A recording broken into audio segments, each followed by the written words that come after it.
Alcool, ici Mademoiselle Sou et aujourd'hui on va parler feutre à alcool et plus précisément de la dernière version des feutres à alcool de chez Action, donc c'est parti, on y va. Alors oui, il y a pas mal de temps, déjà je vous avais parlé de la boîte de feutres aquarellables de chez Action, donc qui était dans une mallette avec un peu de toutes les couleurs, des couleurs arc-en-ciel. Et du coup, et bien maintenant on va tester cette version là, donc la mallette, parce que c'est une grosse boîte avec une petite poignée, mais en vrai c'est un système de rangement classique, mais en tout cas c'est quand même une grosse boîte, un gros support avec quand même 60 feutres à alcool. Et c'est une nouvelle version parce que ce ne sont plus les mêmes feutres, en tout cas au niveau du feutre en lui-même. Donc est-ce qu'ils ont reformulé ou pas, je ne sais pas. Donc aujourd'hui on va tester tout ça ensemble. Comme vous pouvez le voir, le packaging c'est que c'est une grosse boîte pour pouvoir avoir 60 feutres dedans. Le support en lui-même, il est vraiment d'une seule traite, c'est pas plusieurs étages qu'on va superposer, c'est vraiment une seule grosse boîte avec du coup 60 compartiments pour intégrer nos 60 feutres. Donc voilà à quoi ça ressemble. Donc on a en dessous les petits trous pour les couleurs, de ce côté là les feutres, et on a d'un côté ici les petits crans, donc les petits trous, et ici justement les petits embouts pour pouvoir s'emboîter avec les autres boîtes et les autres supports des feutres aquarellables et des feutres à alcool de chez Action, donc de la section DecoTime. Bien entendu, je rappelle à tout le monde que pour les feutres, on les met comme ceci, que ce soit les feutres aquarellables ou les feutres à alcool. C'est pas pour rien d'ailleurs qu'ils vous montrent qu'il y a un creux et des supports au-dessus pour s'emboîter, c'est que c'est obligatoire qu'il faut les mettre comme ça. Pourquoi? Parce que ce sont des feutres qui sont des deux côtés. Donc en fait, si vous les mettez comme ça, eh bien l'encre va tomber tout au fond. Donc pour cela, pas de souci. Mais pour ceux qui sont ici, en fait, toute l'encre va vraiment, par une question de gravité, aller au niveau de la pointe. Et donc quand vous allez les poser, vous allez vous retrouver avec beaucoup de quantité. Donc bien entendu, on les pose comme ceci ou comme cela. Ça, ce n'est pas un problème. Vous pouvez les mettre dans le sens que vous voulez, tant qu'ils sont bien à plat pour essayer que l'encre soit bien stable partout. C'est le plus important. Ce qui n'est pas le cas quand on les achète chez Action, puisqu'ils sont installés comme ça dans la mallette. Donc bien entendu, avant de vous en servir, laissez-les un petit peu, ne serait-ce qu'une nuit ou une journée, bien à plat avant de vous en servir, parce que sinon vous risquez d'avoir quelques petits soucis. Pour ce qui est des couleurs, et bien comme vous pouvez le voir là à l'écran, il y a quand même un énorme éventail de couleurs avec quand même pas mal de choix. On a quand même une collection ici de gris qui sont vraiment intéressants. On a une section de bleu, une section de vert, une section de beige, marron, jaune, orange, une section de rouge rose et une section de violet un peu rosé à la fin. Donc on a vraiment un beau panel. Je trouve que là visuellement c'est quand même super intéressant. On a également ici un petit blender, donc c'est-à-dire une couleur transparente qui n'est composée que de liant et d'alcool. Donc ce qui normalement sert à flouter vos couleurs et à mélanger vos couleurs ou à faire des zones de vide. C'est-à-dire vous faites un aplat, vous posez un peu votre blender et du coup ça peut permettre de faire une petite zone un peu plus claire ou un peu plus blanche. Ou, comme je vous disais, flouter vos couleurs ensemble. On va voir donc ensemble si ça vaut le coup ou pas. Pour commencer, on va déjà parler un petit peu du feutre. Donc déjà comme vous pouvez le voir, ils ne sont plus rectangulaires comme avant, ils sont triangulaires. Attendez, j'avais prévu de garder des feutres exprès, voilà. Ça c'est l'ancien packaging et ça c'est le nouveau. On a donc quelque chose ici qui a 4 faces. Et là on a quelque chose qui n'a que 3 faces. Pour ce qui est des pointes, malgré ce qu'il y a décrit ici et là, ce sont les mêmes formats. Donc, hop, attendez, hop, hop. Même, malgré qu'ils aient changé le design ici, ça reste les mêmes pointes. Hein. Ça reste exactement les mêmes pointes. C'est juste qu'ils ont voilà, changé visuellement à quoi ça ressemble. Mais en vrai, c'est les mêmes. Alors par contre, là, juste comme ça, en ouvrant avec vous, je vous avoue que quand je vois la couleur de la pointe, elle n'est pas du tout de la même couleur que la couleur du capuchon. Comme à chaque fois, j'ai envie de vous dire. Mais là, la couleur, elle est significativement différente. Donc, le swatch va être vraiment nécessaire. C'est quelque chose que je vous conseille dans tous les cas, quelle que soit la marque que vous achetez, de toujours faire un nuancier. Que ça soit crayon de couleur, que ça soit feutre, que ça soit aquarelle, parce que, attendez, j'essaie de refermer mon bouchon, voilà, parce qu'en fait, même avec la peinture, avec les feutres, les crayons de couleur, ce qu'on a l'impression de voir au niveau du manche, au niveau du feutre, au niveau des poils de pinceau, au niveau de la quantité de la pâte de peinture, une fois étalé ou dilué sur l'eau, vous aurez jamais exactement le même résultat, ou en tout cas c'est très rare.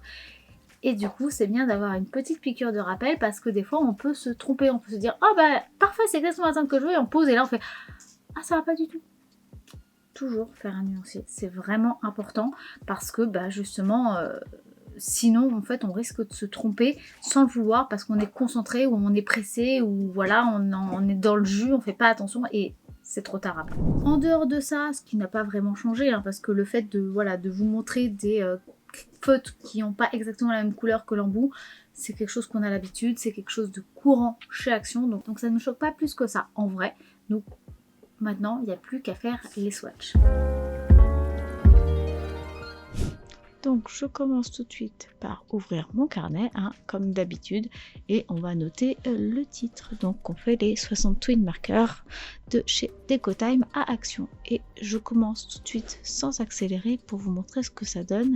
Donc, pour l'instant ça n'a pas l'air trop de transpercer. Après, comme vous voyez, j'essaie de faire attention à la quantité de traits que je fais pour éviter aussi de trop charger, pour justement voir si c'est possible ou pas. Je change de pointe à chaque fois pour écrire, parce que la pointe grosse est beaucoup trop grosse pour écrire du texte, donc je fais vraiment un test sur les deux types de pointes, donc ça permet de, voilà, de bien avancer. Et là tout de suite je commence déjà à voir que ça bave très vite, hein. Sur la majorité des feutres on a une auréole un peu plus claire avec des petits points qui se fait tout autour, donc c'est pas le papier adapté, c'était prévu, mais bon, j'avoue que je suis un petit peu embêtée. Et là on a une couleur qui est vraiment fluo comparée à tout le reste. Après on a 2-3 verts qui sont un petit peu pétants aussi, mais j'avoue que là le vert jaune fluo, parce que vous à l'écran là vous le voyez plutôt jaune, mais en vrai il est plutôt vert, hein. D'ailleurs c'est pour ça qu'il était nommé fluor green, et ça fait assez mal aux yeux par rapport à tout le reste quand même, c'est très étrange. Voilà, donc bon, le swatch j'ai fait assez tranquillement. Mais comme vous pouvez le voir, bon bah c'est pas très beau, c'est pas très propre, ça a transpercé un petit peu comme vous avez pu voir là vite fait. Donc je vais quand même faire un test sur un papier layout, donc un papier spécialement fait pour les feutres à alcool, pour donc éviter que le papier boive l'encre et donc que ça transperce. Je vais faire juste une ou deux couleurs, voir déjà si ça transperce. Je charge aussi beaucoup plus pour voir si ça va transpercer.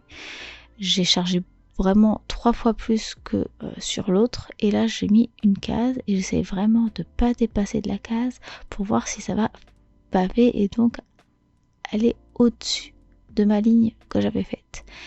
Et là je vais essayer de flouter et utiliser notre blender, donc le feutre incolore qui sert à flouter et à dégrader. Je me suis dépêchée comme vous pouvez le voir, c'est pour ça que je ne fais aucun accéléré, pour bien vous montrer la vitesse à laquelle je le fais. Ça fait bouger un petit peu l'encre, vous le voyez, hein, le feutre devient plus clair. Ça a mis un peu d'encre bleue sur mon feutre, donc ça c'est pas gênant, je nettoie mon feutre à côté, mais par contre ça reste quand même très marqué. Donc là je pars sur des couleurs plutôt claires pour commencer, pour vraiment faire un test, disons, le plus facile pour que ça marche. J'ai pris un bleu clair et un vert clair et j'essaie de, voilà, de mélanger mon bleu clair et mon vert clair pour avoir un joli dégradé. Et pour éviter quand même les marques, je vais repasser par-dessus avec mon blender pour aider à flouter, voir si ça rend bien ou pas de cette manière-là. Je vais utiliser après juste les feutres, donc le bleu et le vert, pour montrer la différence de flouté qu'on peut avoir si on utilise le blender ou pas. Comme ça on a une référence avec blender et sans blender. Donc une couche de bleu, une couche de vert, une couche de bleu, et on peut même rajouter une couche de vert. Donc là ça n'a absolument pas transpercé, alors pourtant j'ai quand même essayé de mettre des grosses couches, donc déjà ça c'est vachement cool. Voici donc les swatchs, et très sincèrement je trouve que c'est pas mal avec un petit mais. Là c'est vrai que pour une fois je les ai testés directement sur un carnet et pas sur un carnet spécial pour les feutres à alcool, comme ça m'est arrivé précédemment en utilisant le carnet de chez Action. Dans tous les cas chez Action il y a régulièrement des carnets maintenant en feutre à alcool, il y en a avec des feuilles très épaisses, il y en a des feuilles fines, ça dépend des arrivages, mais c'est récurrent, donc si vous n'en avez pas actuellement, regardez régulièrement, vous allez avoir un carnet avec un papier spécial feutre à alcool qui va arriver. Là, j'ai fait exprès de faire sur un carnet pour voir si ça allait être beaucoup bu, si ça allait transpercer, si ça allait mal réagir ou pas. Comme vous pouvez le voir, ça a bavé. On voit bien qu'il y a un petit contour, une petite auréole plus claire de la teinte qui a bavé. Donc ça veut dire que l'alcool est très liquide, qui va bien flouter par contre, mais qui du coup va s'étirer un petit peu autour. Et donc du coup, qu'il y a un peu de pigment, un peu moins mais un petit peu quand même, qui va s'étirer également. Donc en vous montrant ça, je trouve que c'est un poil dommage, mais c'est souvent le cas, donc je le fais exprès comme ça et je vous le montre exprès comme ça pour bien vous rappeler, utilisez du papier layout ou du papier spécial chez Action qui est aussi un papier layout même s'il l'appelle pas comme ça, layout L-A-Y-O-U-T, parce que du coup sinon vous risquez d'avoir ce genre de petits soucis et ce serait dommage de rater votre dessin, votre coloriage en ratant à cause d'un feutre qui bave pas mal. Ça va dépendre des marques, mais ça arrive régulièrement que les feutres bavent dans tous les cas. Là, ici, on regarde, ça a transpercé. Après, j'y suis pas allée comme un bourrin, mais ça a quand même un petit peu transpercé. Alors là, vous voyez peut-être pas beaucoup à la caméra, je me rapproche. C'est pas énorme, mais j'ai pas beaucoup forcé. Si vous faites un dessin où vous allez mettre plusieurs couches, là, cherchez pas, ça va transpercer, c'est sûr et certain. Et si ça transperce, ça veut dire aussi que votre papier va boire beaucoup. Et donc, votre feutre va avoir une durée de vie très courte. Plus il va boire votre papier, plus il va prendre de pigments et d'alcool. Et du coup, plus vite votre feutre va sécher et vous ne pourrez pas revenir dessus. Ce qui serait un peu dommage. Donc, c'est pour ça qu'encore une fois, un papier adapté, ça permet de faire durer le feutre plus longtemps. Bon, là, on est sur des feutres à action, ça coûte pas trop cher. Mais c'est quand même bien de le savoir. J'ai fait également quelques petits swatchs sur un papier layout et ça va baver un petit peu. Pas énormément, mais ça bave quand même un petit peu. Alors là, par contre, la couleur reste homogène. Il n'y a pas la petite auréole un peu plus claire, mais même en ayant fait un trait et un contour, le contour a été dépassé. Donc, pensez bien que même avec du papier layout, ça bave un petit peu, donc il ne faut jamais aller au rebord de votre trait, mais un petit peu avant votre bord. Nous remercions Toshi pour ce délicieux bruit ASMR de mâchouillage de nonos. Je ne vais pas lui interdire de mâchouiller un nonos quand même, le pauvre. Pour ce qui est du blender, j'ai également fait 2 petits tests, donc qui est un de voir si je pouvais dégrader une seule couleur pour faire un floutage. Le résultat n'est pas probant, clairement pas. J'ai essayé de me dépêcher, mais même en faisant ça, ça ne marche pas très bien. Par contre, j'ai essayé de voir si je pouvais reflouter après des couleurs que j'ai mélangées entre elles. Et là, ça marche. C'est-à-dire qu'en ayant mis un bleu, un vert et en mélangeant du bleu ou du vert au milieu, en remettant du blender partout sur cette surface-là, ça a bien reflouté. Bon, par contre, ça a bavé un petit peu autour. Mais ça, c'était évident puisque je mets beaucoup d'alcool. Donc forcément, ça s'étire. Je pense du coup en ayant vu ça que c'est pareil, je pense que si je mets un petit peu de blender sur une zone, je peux éclaircir et faire repousser le pigment autour. Parce que d'ailleurs sur la teinte bleue que j'essaie de flouter, dégrader, le bleu a un petit peu bavé. D'ailleurs toujours quand vous utilisez un blender ou un feutre alcool et que vous mélangez deux couleurs entre elles, pensez bien à repasser votre feutre sur une feuille à côté pour enlever le pigment de l'autre teinte pour ne pas tacher votre feutre. Sinon ça risque de gâcher votre feutre en fait. Pensez bien à ça. Là déjà à première vue avec mes swatchs et avec les petits tests, je pense que le blender, il y a un coup de main à prendre, que c'est pas forcément ce qui est le plus aisé à prendre en main. Déjà de base le blender, c'est pas un truc facile à prendre en main même en prenant des produits de très bonne facture. Alors forcément sur des produits de chez Action, il va falloir faire un petit peu attention. Mais je trouve que c'est déjà vachement bien d'en avoir rajouté un et qui fonctionne pas trop mal en fonction du prix, il faut pas oublier, de cette boîte là pour 60 feutres à alcool quand même. Faut bien reconnaître qu'on n'est pas sur 10 ou 9, hein, on est sur 60. Donc là ça va, je suis pas mécontente de ce que j'arrive à obtenir avec les feutres à alcool. Ça me paraît plutôt cohérent, ça reste proche de ce qu'on a d'habitude. J'ai pas l'impression que la formulation ait changé, à part le fait que ça bave, mais encore une fois ça bave toujours donc ça me choque pas plus que ça. Donc vraiment ça va. Je dirais que je suis un peu déçue sur certaines couleurs qui sont un peu fluo et je comprends pas trop pourquoi elles sont là. Je trouve que le jaune citron me manque toujours, mais bon. En dehors de ça, je trouve que les couleurs sont quand même, encore une fois, assez sympas, même si c'est pas exactement les mêmes que ce qu'il y a sur les bouchons. Voilà, bah écoutez, on va pas continuer à parler plus longtemps et puis on va se lancer sur une illustration, donc c'est parti, on y va. pour ce qui est du papier, je vais utiliser un papier Layot. Alors j'en ai plusieurs, j'ai la marque Canson, j'ai la marque Clairefontaine. Là pour une question de ne pas avoir coupé mon papier, je vais prendre celui de chez Clairefontaine parce que il est à un format A5. Donc ça me permet de faire ça dans un petit format. Mais vraiment, celui-là comme celui de chez Canson, les deux sont très bien. Il y a plusieurs formats, il y a plusieurs épaisseurs également si vous voulez un papier un petit peu plus costaud pour pouvoir faire plus de couches, pouvoir mélanger les médiums par exemple pour ne pas utiliser que du feutre à alcool. Celui-ci c'est du 100 grammes par mètre carré encore une fois, donc c'est-à-dire que c'est la quantité de papier qui est compressée au mètre carré, donc là c'est 100 grammes au mètre carré, ce qui fait que notre papier est un peu plus épais que ce qu'on peut avoir sur des feuilles d'imprimante, ce genre-là, qui elles sont généralement à 60 ou 90 grammes selon la qualité. Là je pense que ça doit être du 60 ou 70 grammes. Là du coup on est sur du 100 grammes, donc c'est un peu plus épais, donc ça permet aussi du coup de pouvoir récupérer plus d'encre sans trop en prendre, mais surtout de mieux réagir et de pas trop gondoler ou de s'effriter si on prend des papiers trop fins comme les feuilles imprimantes, ou si on utilise du feutre à alcool dessus, cherchez pas. Et même des feutres classiques souvent ça fait des trous parce qu'en fait il y a trop d'humidité dans le liquide du feutre et ça fait réagir le papier et ça crée des trous. Donc un papier Layot et un papier un peu épais, c'est quand même pratique. C'est un papier qui boit d'ailleurs très peu le feutre à alcool, ce qui fait que votre feutre durera également plus longtemps. Je vais profiter, vu que les feutres ne sont pas fins, même la pointe fine des feutres à alcool de chez Action ne sont pas fines, je vais en profiter pour tester sommairement ces petits feutres là qui viennent du coup de chez Action également, qui sont plus dans la section papeterie que dans la section beaux-arts, hein. Ce sont des feutres multicolores. Voilà, il y a vraiment pas mal de couleurs et ce sont des feutres à pointe fine, donc il me semble que c'est du 0,5 mm, que je dis pas du texte, c'est ça, c'est bien du 0,5 mm. Donc on a plein de couleurs, c'est une pointe fine et c'est un feutre classique, donc ça réagit à l'eau, ça bave, hein. Et surtout si vous mettez plusieurs couches et que vous fassiez plusieurs traits par-dessus l'un par-dessus l'autre, ça va abîmer votre papier, c'est sûr et certain. Donc c'est vraiment fait pour écrire ou pour faire un trait très léger. Alors j'ai plus le prix de celui-là parce que j'ai plus le ticket de caisse, mais je sais que ça avait coûté dans les 1,90€ ou 2,50€, un truc comme ça, pour du coup 36 pour 36 feutres. Donc bon, pour des feutres colorés, même pas 3 €, ça va. Sachant que ça, en vrai, je les ai achetés pas pour ça, je les ai achetés pour faire des ateliers d'art-thérapie, pour faire des travaux en ligne, etc. Et du coup, ça fait le taf. Ça fait le taf en tout cas pour ce qui est d'atelier d'art-thérapie. Ça marche très bien, c'est des traits fins, c'est du feutre et on peut mettre de la couleur, ce qui est agréable.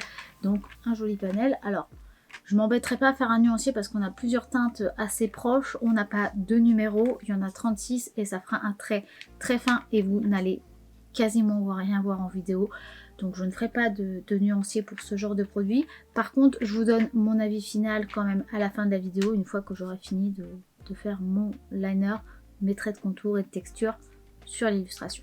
Bon allez, c'est parti. Alors voilà, déjà première chose, je prends mon illustration, je vais faire quelques petits tests pour trouver les ambiances de couleurs et comment je vais faire, parce que comme je vous l'ai dit, je sais pas trop comment me servir du blender avec ces versions là, donc je vois si je mets un peu de couleur et je rajoute la couleur un peu plus sombre après, je rajoute du blender et je fais du coup pas mal de couches pour essayer de garder une certaine humidité avec l'alcool pour bien tout flouter. Ou si je mets d'abord directement du blender, je mets toutes les couches et je fais couleur après couleur en espérant que ça se floute automatiquement. Et bon là, dès le premier coup, vous voyez que le résultat est pas spécialement probant. Vaut mieux faire une couleur du blender, une couleur du blender, une couleur du blender, ça se floute mieux que l'autre. Par contre, voilà, ça va charger aussi beaucoup plus en couches et donc ça peut amener des réactions comme là peut-être j'ai l'impression quelques petits points. Donc on va voir si ça fait ça partout. Je prends quand même les petits feutres déjà à côté, je prends mon nuancier, mes feutres et c'est parti. Donc on va commencer avec des couleurs un peu spéciales. Je vais faire une peau qui va être bleu violacé. Donc j'ai du violet pour ramener ma zone de lumière et je vais ramener après du bleu clair et du bleu foncé dans des teintes plutôt déjà un peu chaudes, hein, pas trop froides. Enfin après ça dépend où on entend. Moi j'ai tendance à dire chaud quand c'est du violet et froid quand c'est du jaune, mais bon, on s'entend. Ce que je veux dire c'est que je vais prendre des bleus qui sont plutôt tirés vers le violet. Je mets d'abord mon violet dans mes zones de lumière, donc là où c'est un petit peu en volume, donc le bombé des joues, la pointe du nez, je rajoute du blender. Donc vous voyez, pour l'instant c'est un peu sombre, mais n'oubliez pas, c'est l'alcool qui amène aussi une teinte plus sombre. Quand ça va sécher et donc que ça va s'évaporer l'alcool, la teinte va redevenir un peu plus claire, d'autant plus que voilà, le blender amène une couleur grisée qui en fait l'effet un peu mouillé du papier qui reste pas une fois que l'alcool s'évapore. J'ai posé mon violet, donc j'ai posé mon blender, j'ai posé ma première teinte de bleu, j'ai reposé du violet et ensuite j'ai posé mes 2 autres teintes de bleu foncé et si besoin je remets du violet ou du blender pour bien tout reflouter. Donc j'y vais vraiment étape par étape et je fais petite zone par petite zone. Je fais pas une couleur pour toute mon illustration, contrairement à ce que je fais d'habitude quand je fais de la peinture, de l'aquarelle.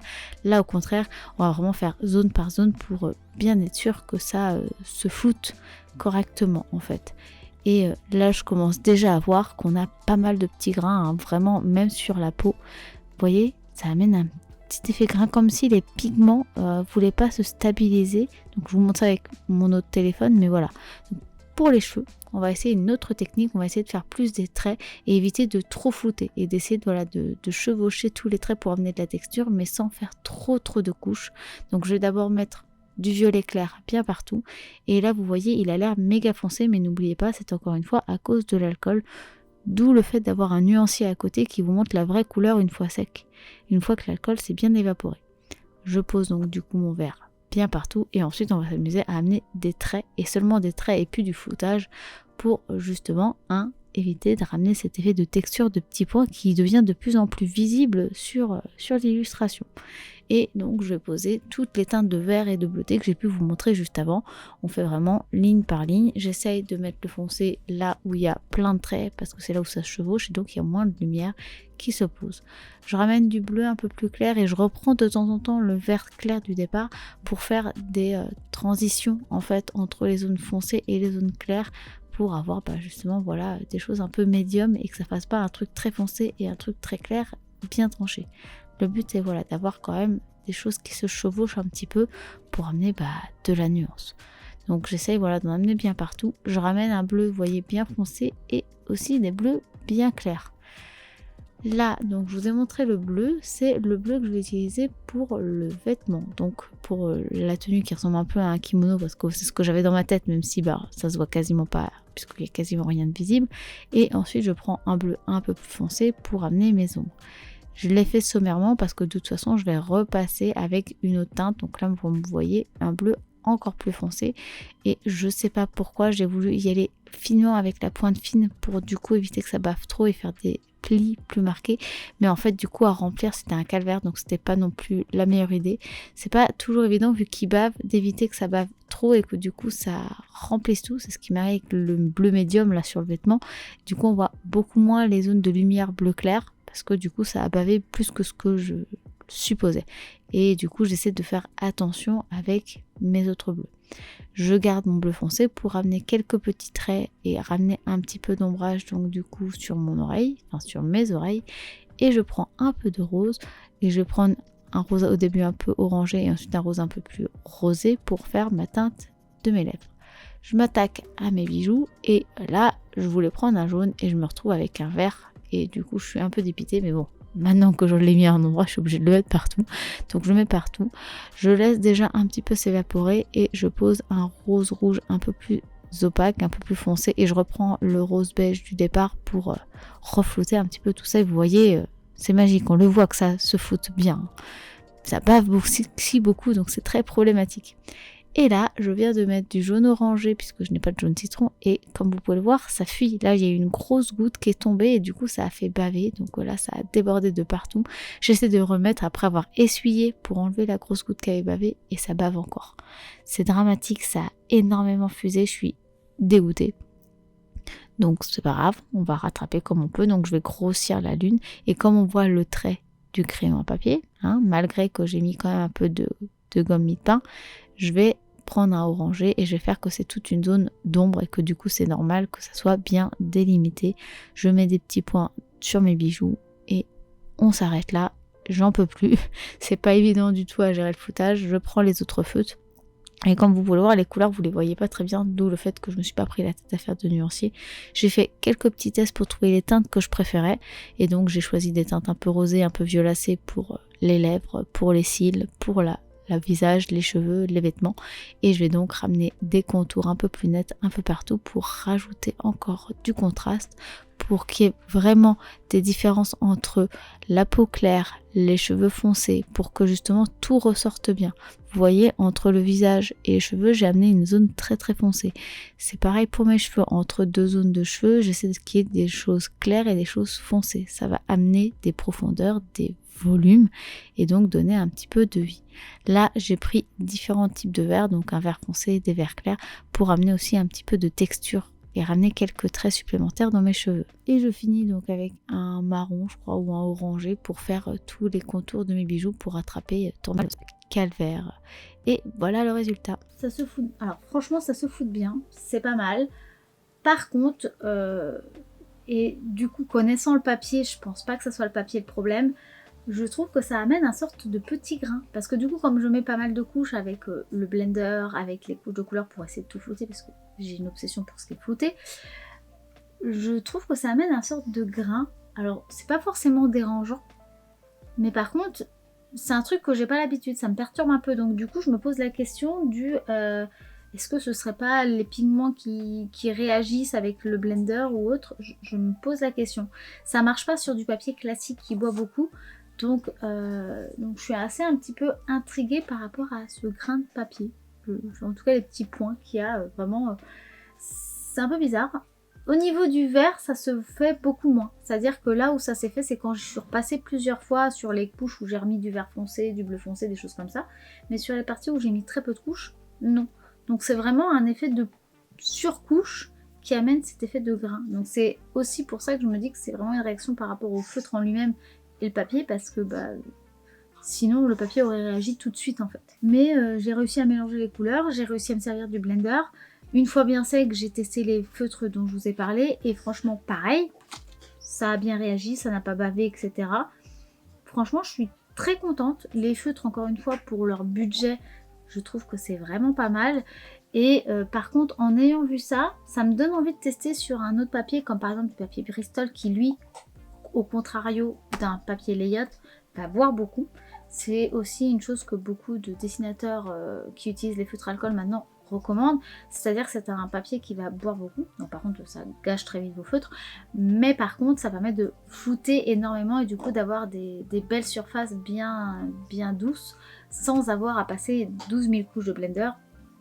Et du coup ça peut être cool, donc à voir si ça réagirait peut-être mieux avec du Bristol. J'en ai pas là, sinon j'aurais fait le test, mais j'en ai pas, donc je ne peux pas le faire. Mais bon, voilà, je trouve que pour le budget de toute façon de ces produits-là, je trouve que c'est déjà pas mal. Je trouve que ça reste une qualité acceptable, surtout quand on veut débuter ou que ça reste du loisir et que voilà, on n'a pas un budget faramineux pour acheter des Copics, des Pro Markers, des OU ou encore une fois des Copics ou même des Tombow, des choses comme ça. Je trouve que ça fait largement le taf, d'autant plus si vous vous en servez pour faire par exemple des cartes, des dessins assez légers, etc. ou pour faire vraiment du texte ou voilà des petits éléments de détail, ça fait largement le taf. Par contre, faites attention, comme je vous l'ai dit et je me répète, ça bave beaucoup. Je trouve qu'il bave plus qu'avant. Et vous voyez, même en les gardant couchés, il y a quand même le jaune, vraiment jaune, qui a bavé. Donc peut-être que il n'est peut-être pas resté assez longtemps couché, donc faites vraiment attention, vérifiez bien, faites pas comment à le poser sans faire attention, parce que je me retrouve avec une lune du coup monstrueusement rose, qui est un peu dommage je trouve, mais voilà, faites un petit peu attention à ça, mais bon, je trouve que c'est pas si mal que ça, encore une fois, pour le prix, je trouve que la qualité est vraiment pas naze du tout. Voilà, j'espère que cette vidéo vous aura plu, qu'elle vous aura inspiré, motivé ou qu'elle vous aura aiguillé sur un prochain achat ou pas. Si c'est le cas, n'hésitez pas à liker cette vidéo si ce n'est pas encore fait. Vous pouvez commenter et partager la vidéo pour soutenir et faire vivre un petit peu la chaîne. Merci beaucoup à tous ceux qui le font déjà, merci beaucoup à vous tous. Et puis sur ce, moi je vous dis à dimanche prochain midi pour une nouvelle vidéo et je vous fais des bisous. Bye!